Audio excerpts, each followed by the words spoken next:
Hi, I'm Daniel, and the idea of cavemen have been used in media since the beginning of time. Cavemen weren't even there at the beginning of time.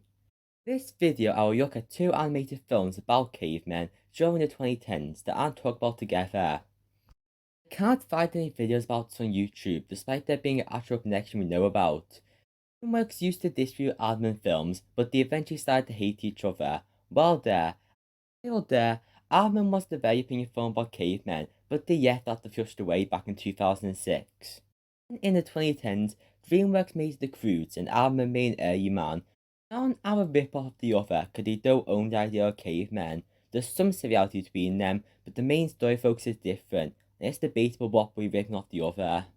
In this video, I will discuss both in a similar structure to the video I made on the Book of Life and Coco. I might make more like this. I will accept suggestions of similar animated films, but they have too many ideas at the moment, so I won't release until at least next year, yeah. Also, no answer on Bug's Life. I already made a video on one of them, and it's two talked about together.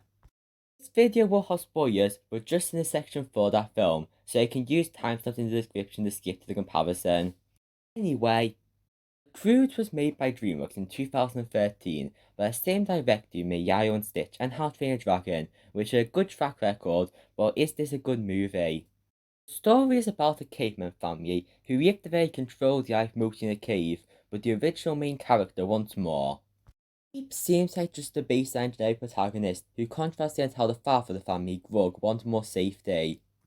For being a caveman movie, it's actually a father-daughter story. The world starts breaking, so the crews need to go across to tomorrow on a road trip that's been overdone. They are accompanied by Guy, who started trapped by them, knows about more modern things, and has ideas. His character is quite enjoyable. There's also a very romance of him and Eve that's really forced. It didn't have proper setup and seems like mandatory thrown in the movie. This film has a main character switch partway through, as it was about Eve, but changes to be about the male characters. Grug doesn't like Guy, and there's a montage where he's annoyed at their relationship, and I hate the trope of controlling father at a daughter relationship. It's already putting down the first Hotel Transylvania film. There is also the contrast of how Guy's the idea guy, while Grug hates new things, which is the opposite of being subtle here. Grug tries to be the guy coming up with creative new ideas, but when that fails he starts chasing Guy trying to attack him. This film doesn't have a villain, and the character that causes conflict here is Grug, who could have been one. We find out about what happened to Guy's parents while they're stuck in quicksand, and I actually quite like this scene. They escape and we see a lot of very memorable characters with Grug redeeming himself. This is further shown with how he has to throw everyone over the smoke and stay behind. The climax and most of the last minute just feature Grug. He is having his own idea to get him and the animal sidekicks over the smoke. They have now made it to a new world, and we end in Eve's narration, which are out of place with the main character switch. I don't want to make assumptions, but I think Dreamworks couldn't give up to a female protagonist as there have been very little from them. I find it funny how Selspec pointed out that this film doesn't pass the vector test despite having more female human characters because they don't speak to each other. Side group of characters don't do much. I do like funk and Granities to some comedy, although it's mostly mixed. But Uga does so little that makes me wonder why she's there. This movie breaks the dead mother stereotype of animated films by instead having a useless one.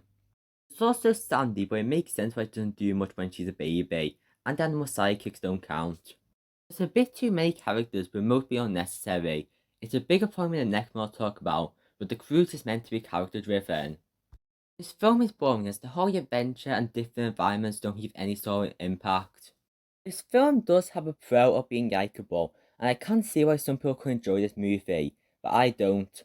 The comedy is mostly unfunny, and the few jokes that work are ruined by a typical DreamWorks comedy. It is tiring how it pulls down the worst movies. It's also full of slapstick that isn't clever, just cavemen being dumb. Animation has a rough look to it, and I get the point of making the background realistic and character design more stylistic. Thus the art style objectively fits, but it looks uncomfortable, especially the opening location. The piano world is better, but still looks slightly off. It may be too polished for the time, but I prefer the look of Crew to New Age. That's just what I call the sequel trap animated films, making the first film's animation worse. I'm not saying the animation of the original Croods is bad, but I would hate the prehistoric times. Croods is an unoriginal film, not bad but screams mid-tier Dreamworks. The emotion almost works, and the song Shine Away is great, but overall it's just average film. I don't know if anyone was even asking for this, but this film was successful enough for a sequel. I've only seen it once 6 months ago, so I'll keep my thoughts in it briefly. It has better comedy, but a lot of the movie is just arguing, and the worst second half conflict barely set up. I don't have much to say about it, other than I appreciate the ending's compromise, which the first also does. There's also two shows titled Dug and The Croods and Family Tree with all seasons. Don't know that many people are even watching it, but the franchise has got a lot bigger. Now, what happened 5 years later with Cavemen animated movies? Aardman is the film by Aardman, which is an overrated animation studio, having a mixed record of your boring movies. I thought our partially to do with how British media is forced on people when they are mediocre. It's also how a lot of Aardman fans seem to think they're better than Elite, and I'm making fun of them by this meme I made. Anyway, Aardman was released in 2018 when the studio was going downhill. I'll talk about Aardman more another time and just go on to the review. Stories about cavemen who live in the forest yan, but get kicked out by a new civilized place. They need to come together and get their yan back in a generic save story that has been overdone. Make a deal about it, and what is it?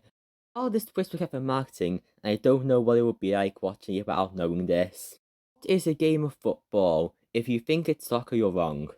This is really a sports movie that's using cavemen as a backdrop.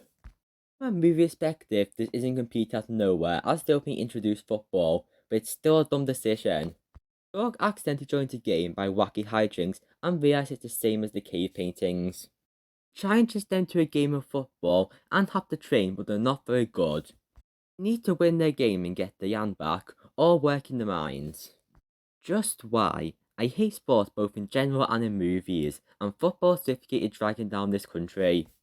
Tropes of sports movies have always been getting more and more repetitive and lackluster, and this is coming from someone who likes Space Jam, for being fun and more complex than it seems. It's only as the can be sure, which I can't decide whether that's a pro or con. At least this doesn't have the other team beat the underdog team by too much. Something that I like the movie didn't do is when there's a scene where the Yard shows painting of past cavemen being bad at football. I thought the movie would reveal that it'll be fake, however, the film doesn't do that and instead goes for how it can be different to their ancestors. Even with that, it is still quite unoriginal to have a reveal from the past. I know it's an obvious comparison, but Smallville released the same year and that was just the worst version of Yeti I seen. Probably did a video on that film in all detail. Another thing, I know it's become Aardman fan at this point, but Aardman goes on for way too long. It's only 80 minutes, but should be half that when there's so much forward training. Act 2 has very little happening with shenanigans. This movie's story is awful. Now, comedy is subjective, but it's bad here with very low quality jokes. This is proof how some films see kids being a primary target audience as an excuse to be lazy. So your slapstick and pop culture being used in past form, it's very facepalm to describe it in that form. One bit the presenters say, "Hey man you," that's the level of comedy this movie is at. It's not good. However, the animation is quite good, not great but good. It's more recent so the smooth stop motion has detailed backgrounds. The strong colour to the natural grass world being green and brown, and the modernish world being red and black. As well as the wasteland being empty, the designers outdid themselves. While in background, the character design are just copied. They are meant to look that way, but it's still a standard I noticed. The whole Disney princess saying face thing was big, but it seems it's okay when Aardman does it. It's a detail different nose style to all the other movies, but the design still look okay. Especially Yuna for some reason. There's also your roughness with fingerprints. I know it's a style, but I never liked it. The visuals are okay overall. Now onto the characters. Grug is even more of a generic main character once again. That's the most there is to him. The Yord of the Otherworld character is also stereotypical Baldriolia, who just wants money. The potential for an entertaining villain, but he's too falling into a stereotype. And there is the action on caveman character, who is a friend to them. Her story is like to play football, but only men can play it normally. Fine with gender messages in films, and I think it gets way too much hate, taking the Lego Movie 2 trailer with just one line causing backlash. The hatred of anything slightly woke is way too extreme, but the execution is what matters. Reels are confusing when there's a queen, and it's too on the nose. There's a scene where the young guy says she shouldn't play because she's a girl, but one, some of the cave people are female playing, and two, the leader is female. He is offended by that, but it's higher, so why is that your? You also question actual history of this with Mary and Elizabeth for Queens in Tudor times. Anyway, Guna's volley is helping them train for a chance to play, but at the end, it implies she went to live with the cavemen now, which wasn't set up. I don't buy she'll want to go further back from civilization, and it's hard to tell why or how she interacts with them, because the epilogue is just a short joke. This film has no proper satisfying conclusion to the story. As for the other cavemen, Chief Bob Knight is older and the more skeptical one, which is also a stereotype, but he is the only good character in this movie. He is in his own ways, but for once is nice about it and understanding. When he saw the paintings, he was the one who told Doug to go ahead with the game, which shows development from him.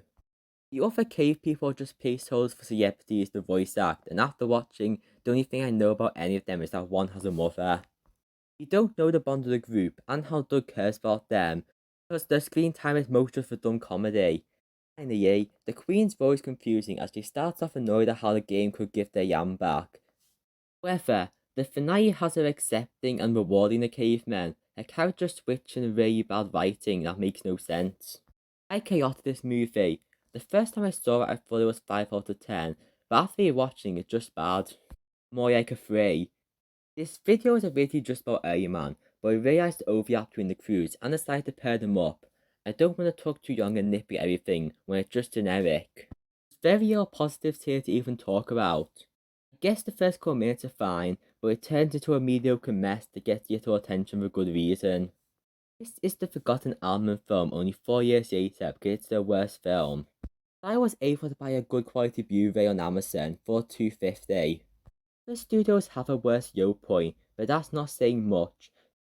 Check out when I make my ranking video on Aardman. Now for comparison. Both movies are about cavemen and moving land, and have a contrast of old versus young. I think Aardman does a better job presenting the older character yearning to change, despite being his minor role compared to Grug. He also would say both films disguised himself by having another story. Croods is about a father-daughter story that has been done a lot before and is generic, but at least it makes sense, unlike Aardman's dumb sports movie.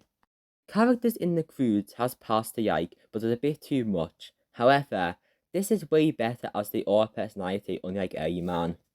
Both animations have a rough look, although Aardman has design problems, I prefer for the backgrounds.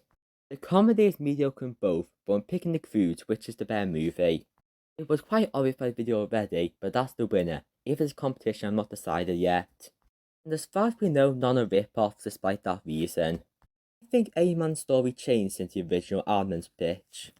Because there's a 10-year gap, and Dreamworks always try to Americanize their movies.